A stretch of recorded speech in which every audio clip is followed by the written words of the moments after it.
Hello guys, welcome back to the channel. In today's video, I'm going to show you how you can get the thank you card without Heart Diamond in Heartopia game latest update.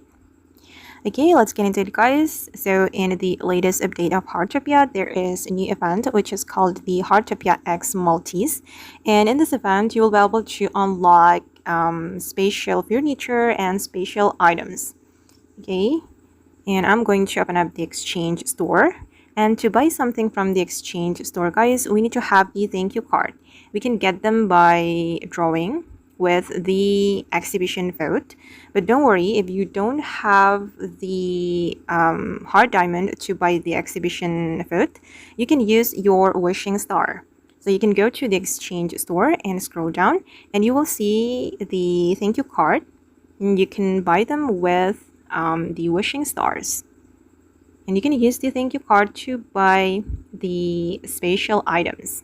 But you need to have a lot of wishing stars. So start to farm the wishing stars right now to unlock the full set.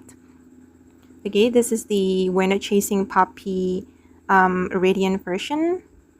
And this one as well, just like the previous one, you need to have the thank you card. But different version. So yeah, just scroll down and you'll find this thank you card, then buy them with your wishing stars. Okay guys, and that's how we can get the thank you card without the hard diamond and Heartopia X Multis update. I hope this video will be useful for you. Thank you so much for watching and bye.